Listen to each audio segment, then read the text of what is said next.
इस मंच के माध्यम से और विशेषकर Akhil Bharatiya SC, ST, OBC minority संयुक्त मोर्चा के तत्वाधान में आज ये जो प्रोग्राम बेगूसराय में हो रहा है, मैं अपनी ओर से, संगठन की ओर से, आप सभी की ओर से अपने सभी महापुरुषों को शत नमन करती हूँ, उन्हें आभार देती हूँ कि आज हम उन्हीं की वजह से इन मंचों पर, इन कुर्सियों पर विराजमान हैं और अपनी बात को कह पा रहे हैं।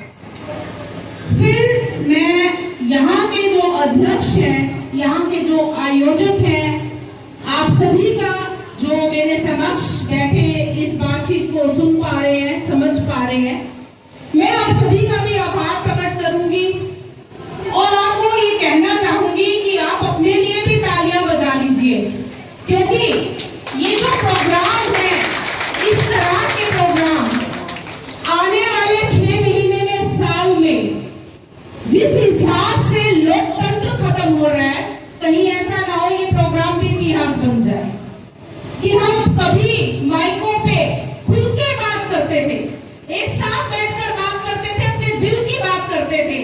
वो साहब जो एक बड़े आलिशान सिस्टम से मन की बात कर रहे हैं, उनको हम लोग अपने दिल की बात कह रहे हैं आज। तो ये दिल की बात हमारे बात ये है कि देखिए, आज जो हमें अधिकार मिले हैं बोलने सुनने के, ये अधिकार हमें मिले हैं संविधान से। और विशेषकर मैं तो महिला हूँ, प्रोफेसर हूँ, तो थोड़ा सा आप समझ सकते हैं कि प्रोफेसर होने का एक फायदा है कि एक सिस्टम मिला है, लेकिन हूँ तो महिला ही ना।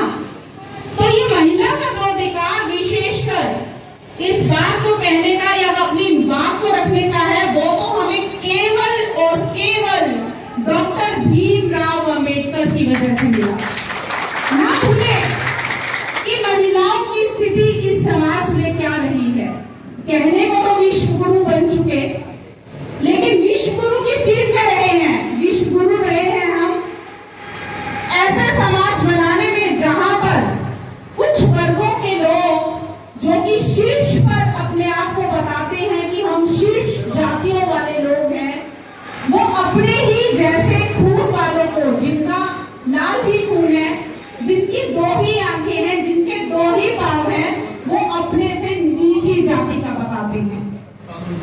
ऐसा विश्व गुरु है ये देश हमारा। और उस विश्व गुरु को आज ये जो पिछले 10 साल से सत्तारूढ़ पार्टी है, क्योंकि मैं खुद भी सरकारी कर्मचारी हूं, मैं किसी पार्टी का ना फेवर करती हूँ ना विरोध करती हूँ, लेकिन बात यह है कि जो सत्तारूढ़ पार्टी है, वो सत्तारूढ़ पार्टी अगर हमारे PM साहब जो खुद OBC समाज से आते हैं, मंचों से बड़ा व्याख्यान करते हैं, मैं खुद भी पिछड़ा जाति से संबंध रखता हूँ, और वर्तमान में तो हमारी माननीय राष्ट्रपति महोदय वो खुद अनुसूचित जनजाति की महिला है, महिला भी है और ST समाज से आती है। और फिर जो हमारे कानून को संभालने वाले हैं, वो खुद भी अनुसूचित जाति से हैं। सुप्रीम कोर्ट के इस समय जो चीफ जस्टिस हैं, वो खुद ऐसी जाति से। देखिए, जब हम एक बदलाव की बात करते हैं, तो बदलाव के लिए बहुत बड़े काम करना जरूरी नहीं होता। मतलब हम लोग ये सोचते हैं कि शायद कोई बहुत ओजस्वी भाषण देगा तो उस भाषण से दुनिया बदलेगी, ऐसा कुछ नहीं है। बात है छोटी छोटी सोच की, छोटे छोटे टुकड़ों में सोचना, और वो सोचना, वो अभी जो कशिश मुझसे बात कर रही थी, कशिश मुझे दिख नहीं रही है, कहाँ गई, तो छोटी उम्र की जो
तक अपने जो है वो पहुंचाएंगे।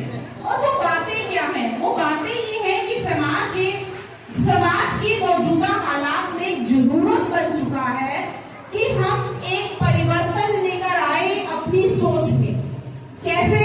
कि जब हम बात करते हैं तो हम बात करते हैं कि कहते हैं कि भारत का 85% जो पॉपुलेशन है, जनसंख्या है, वो अनुसूचित जाति, जनजाति, ओबीसी जो पिछड़ा वर्ग है, या माइनॉरिटी जो हमारे मुसलमान भाई बहन है, परिवार है, उनसे संबंध रखता है। लेकिन जब हम बात करते हैं सत्ता की, जब हम बात करते हैं फैसलों की, तो वो फैसले कैसे होते हैं? वो फैसले उन लोगों को साथ देने वाले होते हैं जिनकी संख्या मात्र 3% है। 3% पॉपुलेशन के हक में ही सारी पॉलिसीज बनती हैं। और 3% या कुल मिलाकर अगर मैं सभी की बात करूं जो शीर्ष पर जो जातियां हैं, तो अगर ज्यादा से ज्यादा भी हम बात करें तो वो 10% से अधिक नहीं है। तो ऐसा क्या कारण है कि ये 85% हमारी जनसंख्या वो फैसले नहीं कर पा रही जो हमारे हक के फैसले हो? तो उसका सबसे जो बड़ा कारण है वो कारण है अशिक्षा, एजुकेशन का ना होना। अब हम एजुकेशन में भी मेरी सोच ये नहीं कहती कि आप पीएचडी करोगे तभी शिक्षित माने जाओगे, कि आपकी डॉक्टरेट की उपाधि है। नहीं भैया, ऐसी कोई बात नहीं है।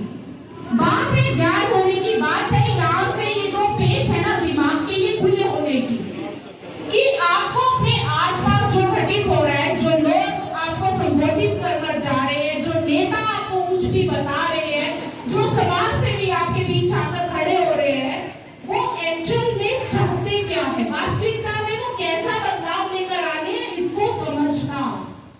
इसको समझना तभी हो पाएगा जब हम शिक्षित होंगे।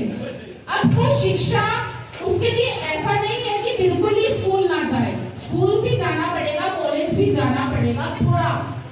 और वो जिम्मेवारी किसकी है? वो जिम्मेवारी मुझे लगता है कि ज्यादा माताओं की है, ज्यादा औरतों की है।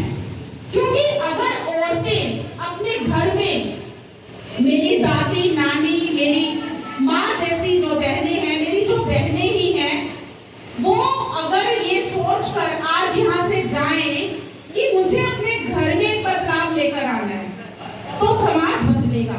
अब वो बदलाव आप एक दिन में आप सोचोगे कैसे लेके आए? प्रोफेसर मैडम क्या कह रही हैं? मैं ये कह रही हूँ कि आप छोटे छोटे स्टेप उठाएं।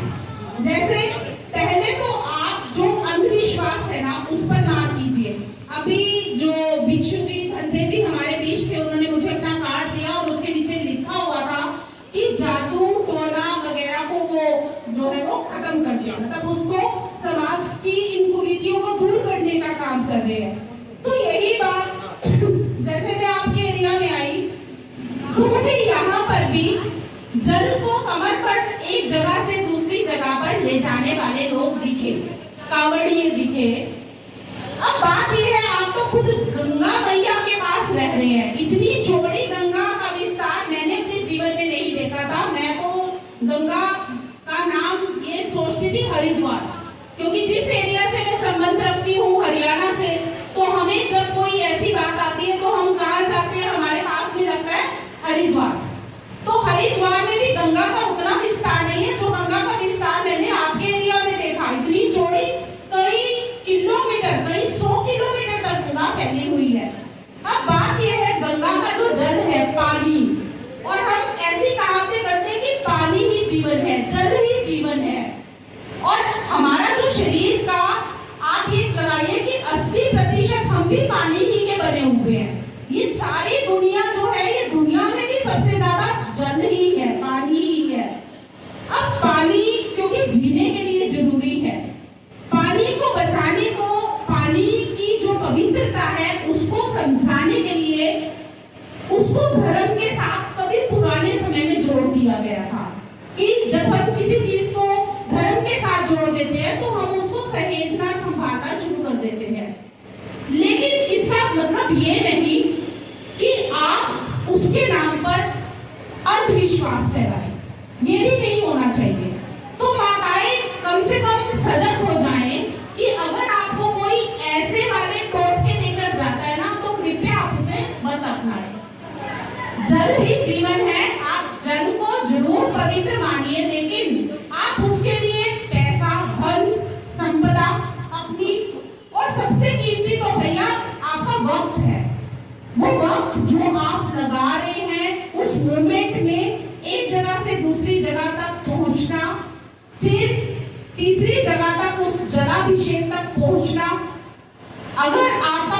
साफ है, अगर आप पवित्र काम कर रहे हैं तो वही जीवन में सबसे बड़ा धर्म है। और ऐसा धर्म जो आदमी को आदमी ना माने, जो आदमी को बराबर ना माने, जो आपको कहे कि आप नीच जाति से संबंध रखते हो और फिर आप उन्हीं का बिजनेस चलाओ, बिजनेस भी उन्हीं का चलाओ, तो ये तो गलत बात है ना। हम अपने मरने जीने पर जो धर्म कांड करते हैं, जो भी कर्म कांड हम कर रहे हैं, अगर हमें ये लगता है कि किसी विशिष्ट व्यक्ति को बुलाकर ही हमारा वो कर्म कांड पूरा हो रहा है, इसका मतलब है हमने खुद को नीच खुद स्वीकार कर लिया।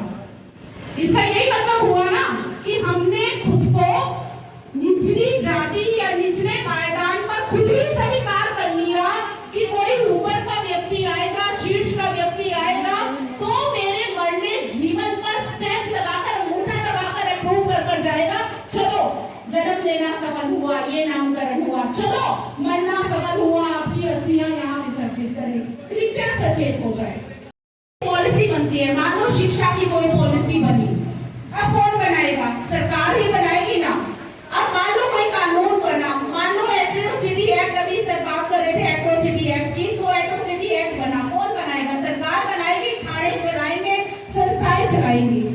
लेकिन अगर आपने सरकार ही काम की ना चुनी, क्योंकि सबसे बड़ी ताकत तो, और यहाँ तो उड़ीसा में जो हो रहा है वो जो यहाँ पर हमारे पास जो वो हो रहा है, वो तो सबसे ज्यादा आपके पास क्या है कि SIR की कैप लगा दी गई।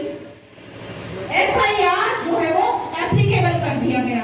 SIR में क्या, गिने चुने जो 65 लाख 70 लाख जो वोट हैं, उनसे 11 तरह के डॉक्यूमेंट मांगे गए, आप ये दो, ये दो, ये दो, और ना मिलने पर आपकी वोट खत्म कर दी गई। अब आप थोड़ा सा, बात पढ़े लिखे होने की नहीं है, इतना सब कोई सचेत है कि ये वोट किसकी खत्म की जा रही है, तो मेरे भाई सुने कि ये वोट हम लोगों की खत्म की जा रही है। हम लोग जो सरकार से सवाल पूछते हैं, हम लोग जिनको सरकार को शायद ये हिंट है कि ये हमें वोट नहीं करेंगे, तो जो बाबा साहब ने पहले दिन से, अमेरिका में भी जब संविधान लागू हुआ था तो महिला को वोट डालने का अधिकार नहीं था, आपको बता दूं, लेकिन भारत के आजाद होते ही, संविधान के बनते ही पहले दिन से महिलाओं को, पुरुषों को, हम सभी को अंगूठा लगाने का, वोट डालने का अधिकार है। ये बाबा साहब की देन है। और अगर हम इस देन को किसी साड़ी के बदले में 5 साल दे देंगे, 500 रुपए के बदले में 5 साल दे दे, 1000 रुपए के बदले में 5 साल दे दे, 5 साल में दिन गिनिएगा कितने हैं, आपको तो 1 रुपया भी रोज का नहीं नसीब हुआ। और उनको क्या नसीब हुआ? उनको नसीब हुआ पूरा देश, पूरी सत्ता, हमारे खिलाफ पॉलिसीज, हमारे खिलाफ पब्लिक यूनिट को खत्म करना, हमारे खिलाफ शिक्षा को खत्म करना, स्कूलों को, हजारों स्कूलों को बंद करवा देना जिसमें हमारे समाज के बच्चे पढ़ते हैं। तो उनको वोट क्यों दे रहे हैं हम?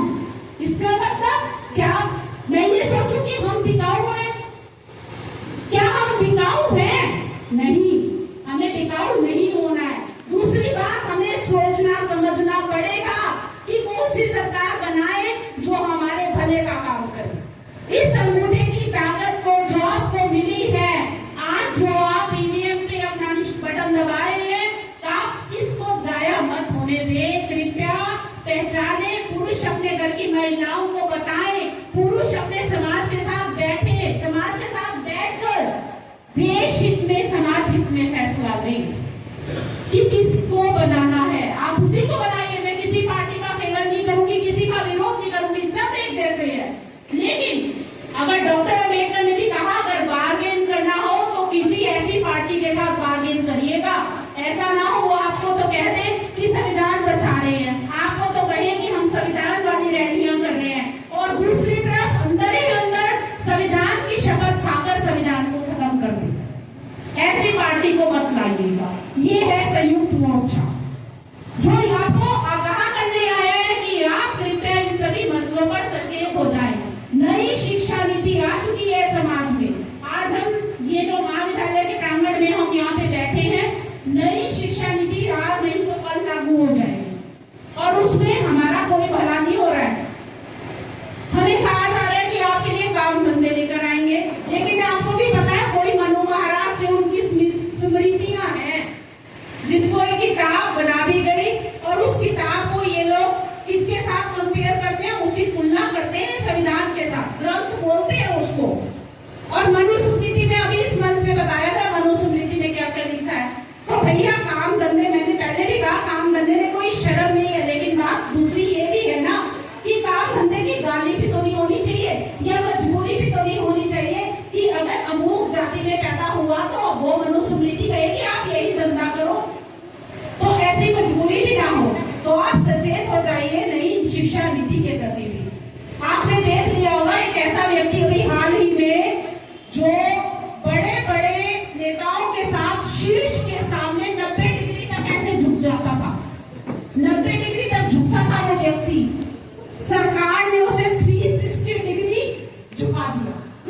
ले लिया उसका। तो ये सरकार जो अपने ही सामने झुकने वाले व्यक्ति का भला नहीं कर सकी, एक स्वर्ण का भला नहीं कर सकी, तो आप उनसे ऐसी उम्मीद, ऐसी अपेक्षा मत रखिएगा कि वो आपका भला करेंगे। आप हो तो वो हर मंच पे हमारे लिए तो क्या बना है, हमारे लिए निचले पायदान के काम बने, निचले पायदान की ही गालियां बनी है। तो नहीं, बस मैं इतना ही आपको राष्ट्रीय महासचिव के तौर पर कहूंगी कि कृपया आप जो ये मंच बने हैं, हमारे उदय राम शर्मा जी मेरे साथ बने हैं, तो राम उदय शर्मा जी और इनकी जो टीम है, आप ही उस टीम का हिस्सा है। आप चाहे 1 रुपया देकर आप इन्हें कहिए मैं तुम्हारे साथ हूँ। 1 रुपये का मतलब भी यही है, सहयोग का मतलब यही है कि एक मिशन को हम लेकर चलेंगे, एक जगह बैठेंगे, एक जगह बैठना, एक जगह बात करना हमारी ताकत है।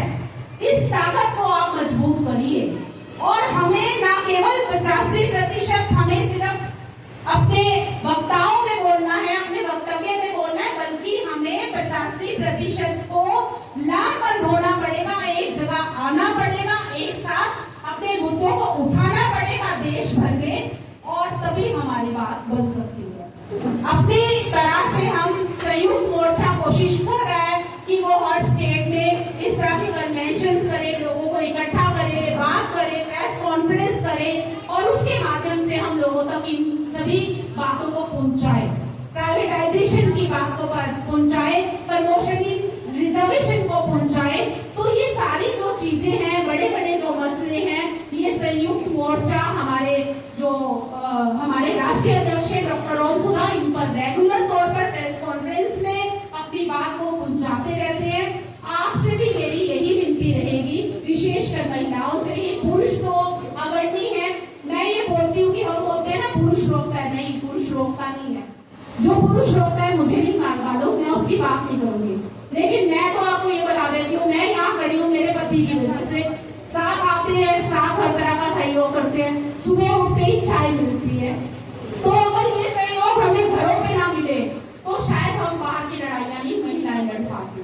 तो महिलाओं को जो सचेत करने का काम है वो बेटों का है, वो पुरुषों का है, कि वो अपनी बीवियों को, अपनी माँ को, अपनी बहन को थोड़ा सा जो परिवेश में घटित हो रहा है ना, जो हमारे समाज का ताना बाना है, उसको समझाएं, उसे पढ़ने से ना रोके बल्कि पढ़ने के लिए मजबूर करें। तभी हमारा समाज जो है वो सशक्त हो पाएगा, तभी संयुक्त मोर्चा का ये मिशन भी कामयाब हो पाएगा। मेरे ख्याल से लेट वो तो ये बातें बहुत है। अगली मुलाकात में फिर हम एक नई बात के साथ मिलेंगे। मुझे सुनने के लिए आपका विशेषकर आभार पुनः प्रकट करती हूँ। जय